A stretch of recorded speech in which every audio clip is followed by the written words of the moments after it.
नहीं में हमने सुना था वकील उस चचा बशीर वकील से मशवरा करने के लिए हैदराबाद जाते हैं। इसके आगे की कहानी सुनिए। और तुम्हारी ममता की तसल्ली होती रहे और रफ्ता रफ्ता इस तरह पागल हो जाएगा कि वहाँ से कभी रहा ना हो सकेगा। सिर्फ तुम्हारी आंखों को ठंडक पहुँचाने के लिए ज़िंदा रहे। मैंने तुमसे कोई दुश्मनी नहीं की। जब वो मुस्तकिल तौर पर पागल ही रहता तो वसीयत की रूह से भाईजान की तमाम जायदाद और तमाम कारोबार की मालिक सिर्फ तुम होती। मुझे नहीं चाहिए ऐसी जायदाद और ऐसी दौलत। ठीक है, मैंने अब तक तुम्हारे लिए बुरा किया है और मैं तुम्हारा दुश्मन हूँ। फिर देर किस बात की है? मुझे छोड़ दो, मैं अपनी राह चला जाऊँगा। इस दुनिया में अकेला हूँ। एक बेटी थी, वो बहन के यहाँ परवरिश पा रही है। तुम भी अपनी जगह खुश रहना। मेरे जाने के बाद शायद वो तुम्हारा बेटा तुम्हें माफ़ कर दे और तुम्हें तुम्हारे गले लग जाए। मेरी मोहब्बत की कसम खाने वाली औरत के लिए बेवफाई का ये अच्छा मौका है। वो रोते हुए बोली, मैं मुझे ताने न दो, मैं दो राहे पर हूँ। न बेटे के खिलाफ कुछ होते हुए देख सकती हूँ और ना तुम्हें छोड़ सकती हूँ।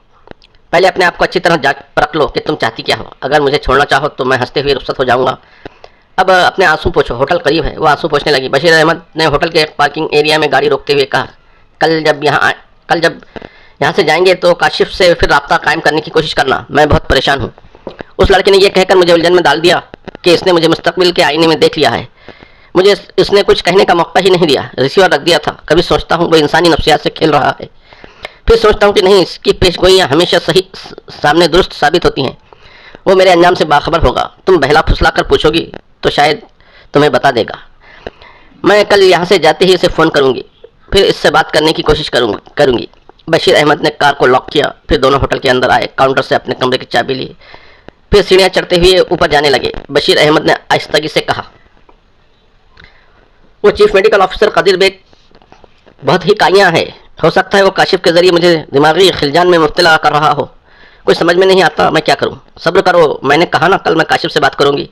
अगर वो तुम बहुत ज़्यादा बेचैन हो तो यहीं से फ़ोन करूं? हरगिज़ नहीं, किसी को मालूम हो सकता है कि हमने यहाँ होटल में ठहरे हुए हैं। वो कमरे में आ गए। एक मुलाजिम ने आकर खाने के लिए पूछा।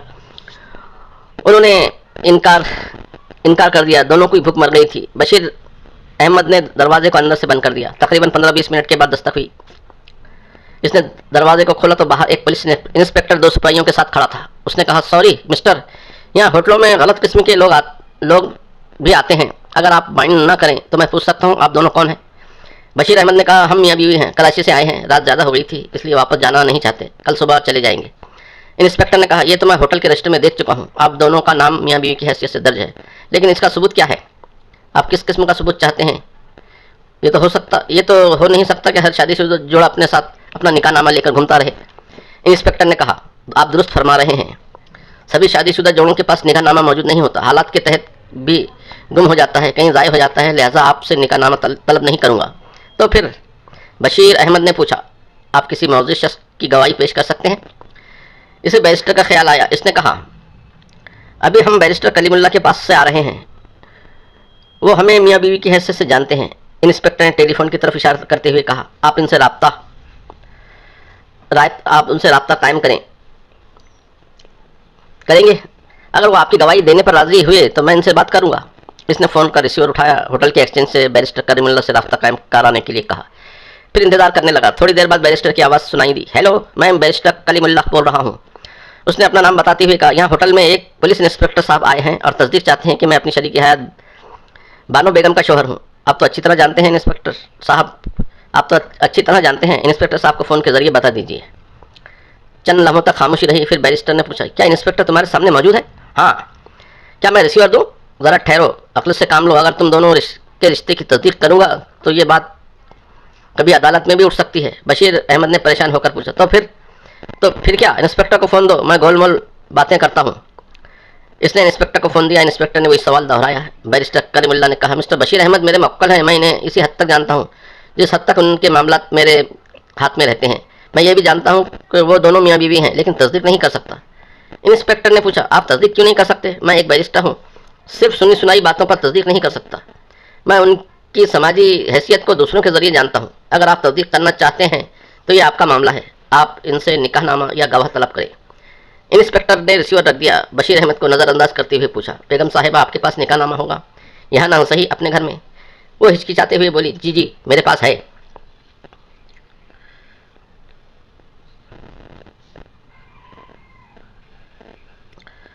बशीर अहमद ने पूछा, इंस्पेक्टर साहब क्या बैरिस्टर कितने तस्दीक नहीं की? वो कहते हैं कि आप दोनों मियाँ बीवी हैं, लेकिन वो बहैसियत बैरिस्टर तस्दीक नहीं कर सकते। लेकिन जनाब, बैरिस्टर ने हमें यहाँ मियाँ बीवी तस्लीम तो किया है, क्या इतना काफ़ी नहीं है? निकाहनामा यहाँ से तकरीबन 200 मील दूर है। आपने इतनी दूर जाकर अब वो कागजात देखने से रहे। आप चाहें तो बात यहीं दोस्ताना माहौल में ख़त्म हो सकती है। इंस्पेक्टर ने दरवाजे की तरफ देखते हुए कहा, मिस्टर समद बुखारी, आप दोस्ताना माहौल के लिए तशरीफ़ ले आए। मिस्टर समद बुखारी, आप दोस्ताना माहौल के लिए तशरीफ़ ले आए। समद बुखारी मुस्कुराता हुआ अंदर आया। फिर उसने बशीर अहमद को देखते हुए कहा, तुम मुझे नहीं पहचानते, लेकिन मैं तुम दोनों मियाँ बीवी को खूब पहचानता हूँ। मैंने यहाँ का रजिस्टर भी चेक किया, पता चला कि 2 माह पहले भी तुम दोनों यहाँ आकर एक दिन गुजार चुके हो। आज शाम को कराची से तुम लोगों का पीछा करता हुआ यहाँ तक आया हूँ और तुम लोगों के साथ वापस जाकर वो निकाहनामा ज़रूर देखूंगा। बशीर अहमद ने कहा, और हम ज़रूर दिखाएंगे, हम मुजरिम या गुनाहगार नहीं हैं। समद बुखारी ने कहा, जब आपने इतराफ़ कर ही लिया है तो फिर हम बेगम साहिबा को हिरासत में लेते हैं। बशीर अहमद ने परेशान होकर कहा, आप हिरासत में क्यों लेंगे? इसलिए कि आप मुजरिम नहीं हैं, लेकिन ये मुजरिमा है। आपकी मनकोहा होकर दुनिया वालों की और कानून की नज़रों में मुनीर अहमद की बेवा बनती हैं और इनकी टेक्सटाइल मिल्स की आमदनी हासिल करती रहीं।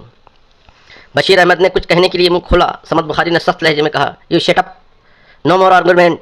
आप कमरे से बाहर चले जाएं, मैं बेगम साहिबा से तन्हाई में बातें करूंगा।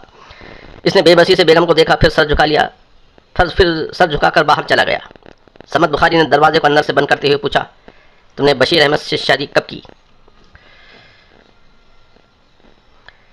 यही कोई 2 बरस पहले। ये सिलसिला किस तरह हुआ? मैं अपने शौहर की मौत के बाद रफ्ता रफ्ता बशीर से मुतासिर होती गई। अपने शौहर की मौत के बाद नहीं, कत्ल के बाद कहो। मैं सिर्फ इतना जानती हूँ कि वो कार हादसे में हिलाक हुए थे और कार के पहिए को बशीर ने लूज़ किया था। आप मुझे इल्ज़ाम ना दें। इस वक्त बशीर से ना तो मुतासिर थी और ना इसके साथ अज़वाजी ज़िंदगी गुजारने का कोई इरादा रखती थी। तुम्हारे ऐसा कहने से हकीकत नहीं बदल जाएगी। तुम दोनों ने अज़वाजी रिश्ता कायम करने के लिए पहले मुनीर अहमद को रास्ते से हटाया, फिर बशीर की बीवी को कत्ल कर दिया। वो चीख कर बोली, नहीं, ये झूठ है, मैंने किसी को कत्ल नहीं किया।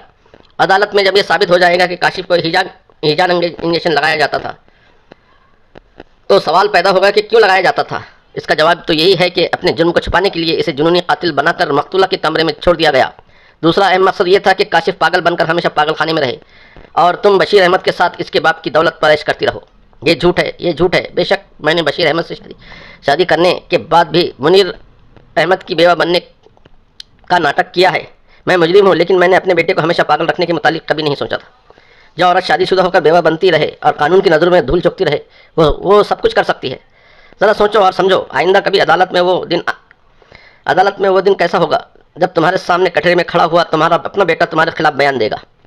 वो दोनों हाथों से सर के बालों को जकड़ कर बोली, नहीं, मैं ऐसा वक्त नहीं आने दूंगी। समद बुखारी ने कहा, बशीर अहमद का कुछ ज़्यादा नहीं बिगड़ेगा। मसलन तुमने बशीर से शादी